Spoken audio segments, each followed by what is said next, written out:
when you step on your electric weighing scale, something interesting actually happens behind the scene. So your weighing scale actually stores your weight. Yes, but it looks something like this. Weight equal to 126.1. So what is this little thing over here? Well, we call this variables. So what is variables? So variables are essentially a way for us to store and label data. So what do I mean by that? So in the earlier example, our weight, let's say, is 65 kilograms, right? And the thing is that how does this code, looks like? So what does this code mean? I think it's pretty straightforward. Basically, the weight represents your variable weight name. And then after that, it has a equal sign that says assigned to. And lastly, 65 means it's a value of 65. So this whole thing is saying in a sentence, your variable weight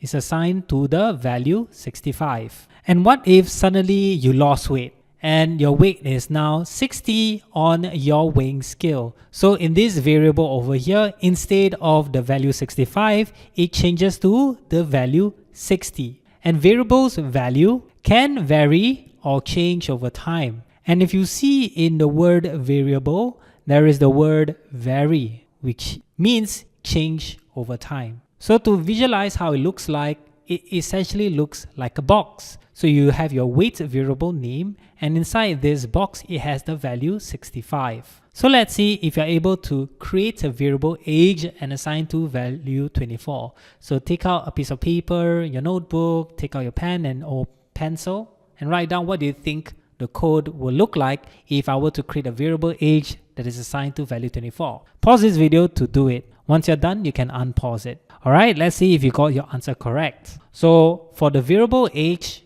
we will just put the word age. And the assigned to is basically the equal sign. And lastly, the value 24 is basically the number 24. And this is how it looks like visually. So you have your age as the box, and then you have your value 24. So now we know how to create variables. Can you guess what is this number or whole number in programming called? So maybe you can pause this video to search, but if you want to take a guess, the answer is integers.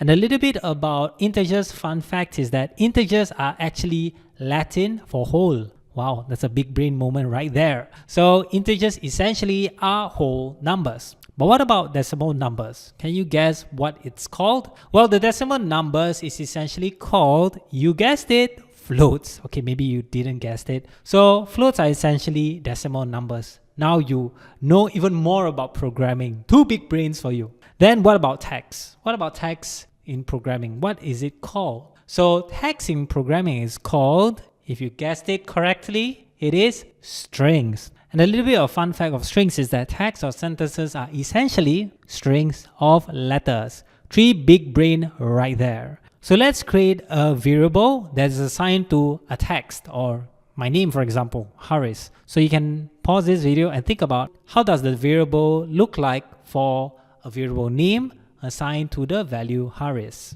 Now, if you were to put the name as your variable name, you're right, with the equal sign as assigned to, and you might say, all right, this is correct, right? I'll put my value as Haris, but you're almost there. The correct answer is Haris with these quotation marks. All right, so why do you need quotation marks? Well, let's give you a challenge. Can you tell which is a variable and which is not? So essentially, you probably don't have a very good idea which is a variable and which is a value. So essentially, that is what a computer will actually see in this example over here. It does not know the difference between a variable name and a variable value, since both of them are essentially how we create variables.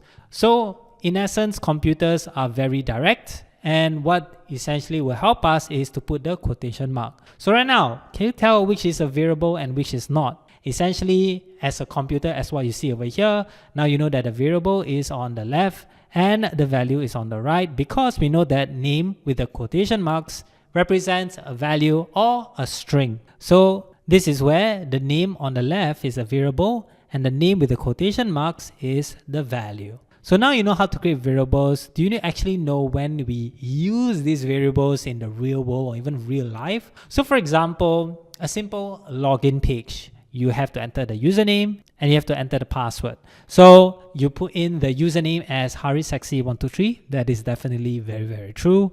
And password will be password123. Fun fact, password123 is the most common password. So you better change your password. So essentially, this is a real world example of how we use it into a variable. So we have the variable username and we assign it to the username over here. And then we also have the password and it's assigned to the password.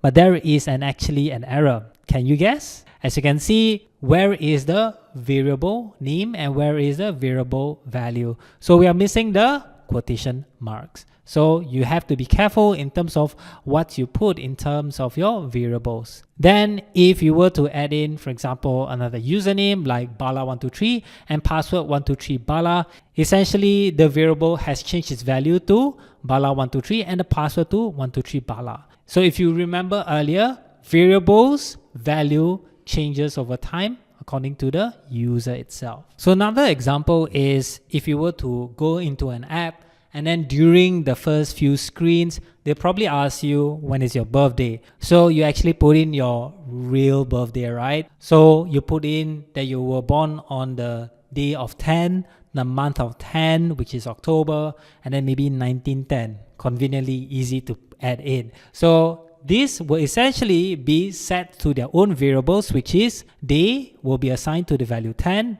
month will be assigned to the value 10, and year will be assigned to the value 1910. So you can see that variables are being used in our daily lives. So in summary, variables are a way to store data and label them as what you see over here, where you assign a variable name weight and assign to the value 65. And then for like whole numbers, we call them integers in programming. Decimal numbers, we call them floats in programming. And lastly, texts are called strings in programming. So that's it for variables.